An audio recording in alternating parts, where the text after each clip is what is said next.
Welcome to Finality Radio. We have today Alex Tominsky, the man, the myth, the legend, who has completed his personal challenge of eating 40 rotisserie chickens consecutively.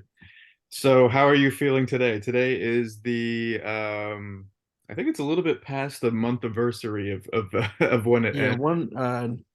one day over a month. One day over a month. Cool. So, are you Yeah, still kind of feeling the effects of it? Are you kind of I feel great now. It took about maybe 10 days to go back to normal, and now I feel pretty much fully recovered, which is great.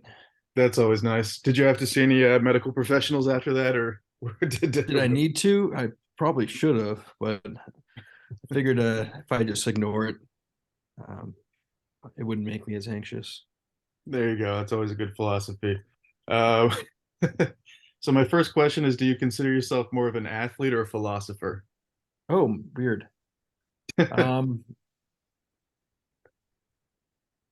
ooh. I don't know if I don't know if either, really. Cool. So you said that you kind of got into the challenge or your own personal challenge because you thought it was the right thing to do. Was it just kind of like an intuitive thing, or were you that bored Yeah, with work? exactly. Or... Intuitive, instinctual. I'm not really sure how it came to be, but it just I got this like almost like manic obsession with the idea of eating a chicken every day. Had you been planning it at all, or was it completely just, you know? No plan. It wasn't until around day 30 that I realized that I would eat the last one publicly. So it was never like the plan to, publicly consume one of those chickens, but Nice. And seemed to seemed to work out all right. cool. Yeah. Did do you get recognized on the street now? Pretty often. Um, some people are happy about it, some people aren't, which is kind of cool.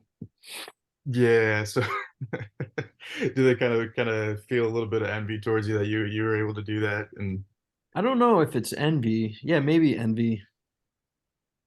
I don't know. I think people just some people just assume it's the reason it became popular was just because of the chicken, which I think isn't the case. I think part of the spectacle of it is the fact that a bunch of people came to support some random person eating chicken.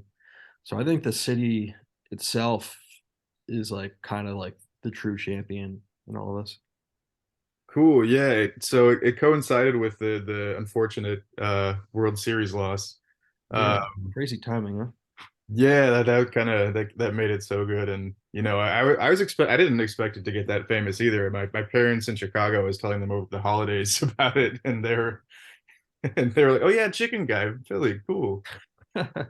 Yeah, it's crazy. Yeah, I think like almost every country did or continent rather, besides maybe Antarctica, did like media write-ups on it, which is crazy.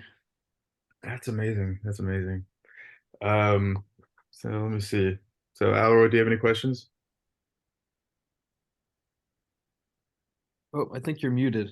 Uh,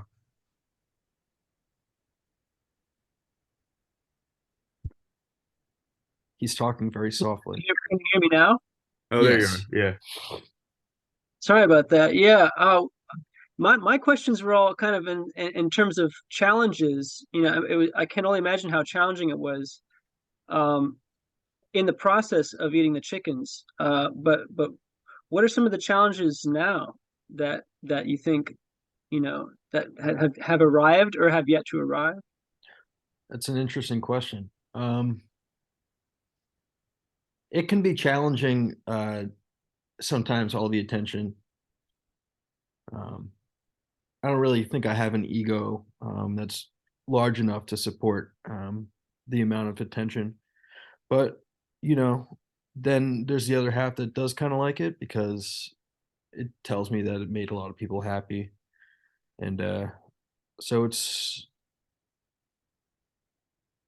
maybe just something that I'm not used to, or it can be a little bit challenging.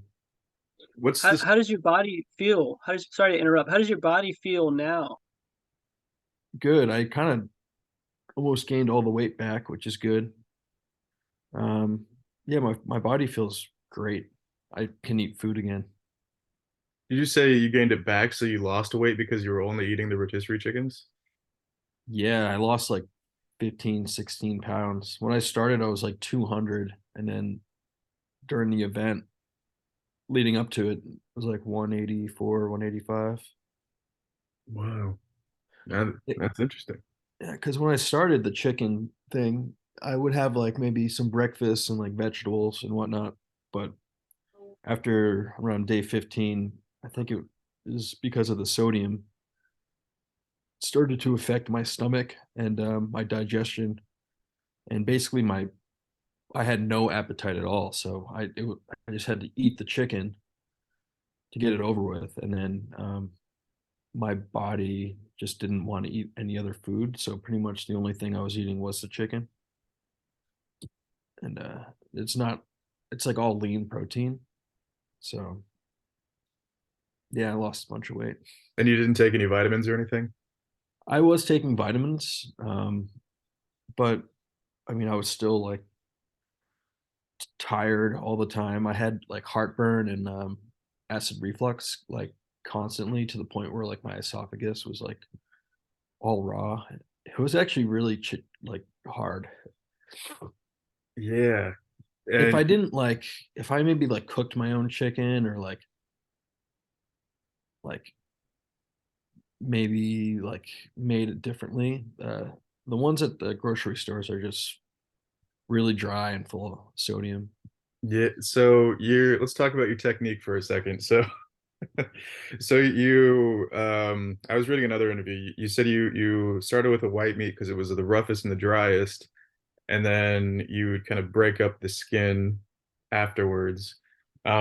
Did you learn that yourself? Did you do any research about how to eat a chicken? The Yeah, so the technique evolves over time. Um, when I first started, I would use a fork and a knife for the most part, and then the technique started to evolve where I would just use my hands. And then I started with dark meat because it was good, or like I would switch off, but just when it got to the point where my body was sort of not enjoying the fact that I had to accept this food into my body, I would have to like liquefy it almost and just swallow it Hmm. by like mashing it up in my mouth. And so, but when I started, I loved the dark meat, and by the end of it, it was like the part that grossed me out the most. Interesting. Is that so? Are you going to treat Thanksgiving differently now Uh, in the future? yeah, we'll see. I didn't have any turkey this year. I don't really have any ambition to eat poultry anytime soon. That makes sense. So let's talk more about the attention because that's kind of the more interesting thing about all of Mhm. this, about how it grew. Um, so it basically the phenomenon happened kind of outside of your control, other than just posting the flyer, right? Like Yeah, you that's just all kind I of, did. and then and then just the world kind of went crazy around it. Um, Yeah.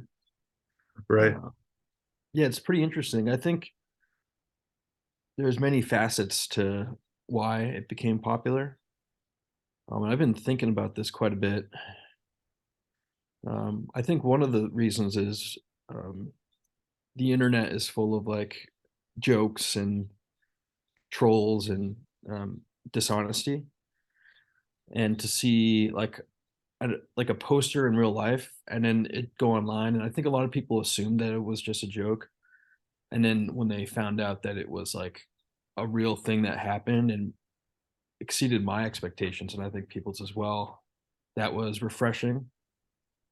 I think another reason it got popular is because people were so confused why the people that came to see the event were so excited. It didn't make sense to them. So it drew like some weird curiosity.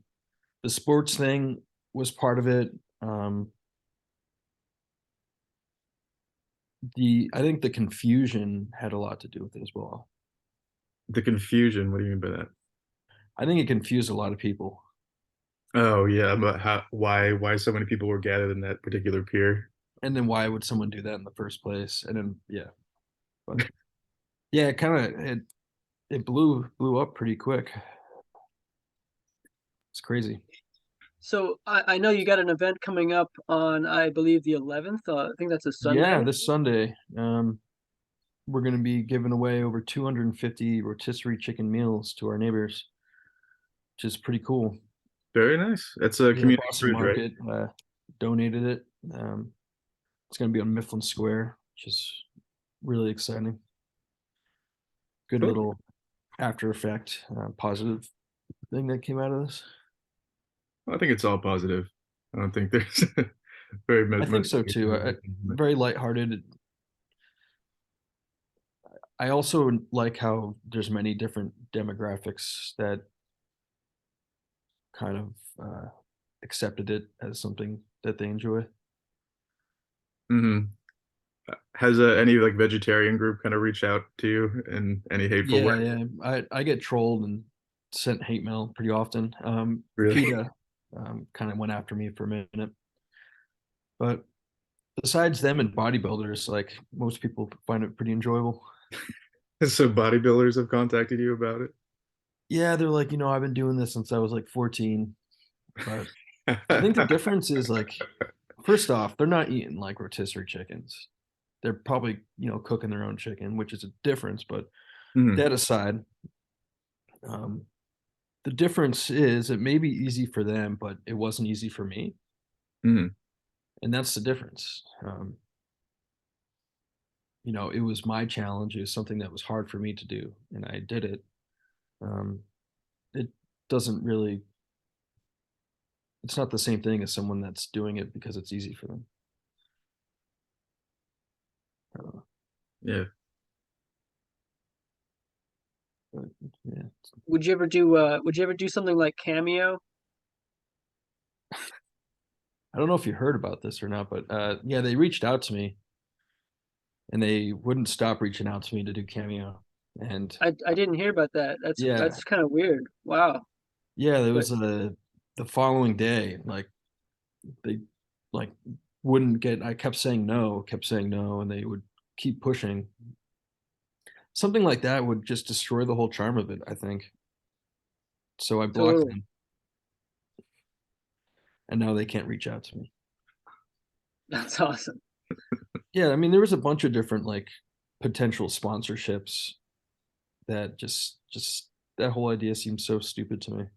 Yeah, monetizing is definitely it's a slippery slope, and I appreciate your stance on that. I think we kind of share that uh with FPR programming, and our whole philosophy is just trying to make it easier for people to be heard.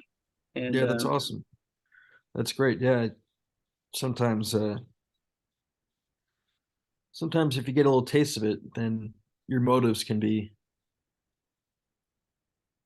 tainted with the influence of making money. We'll see. that I said, mean, we if something else comes out of it, like unrelated to chicken, we'll see. But I'm not going to make any money on the event. It was kind of expensive because that red carpet, I only used like 10% of the red carpet I bought. I spent like $400 on red carpet. So if you need any, there's a bunch of rolls in my basement. That was from Party City, right? Yeah.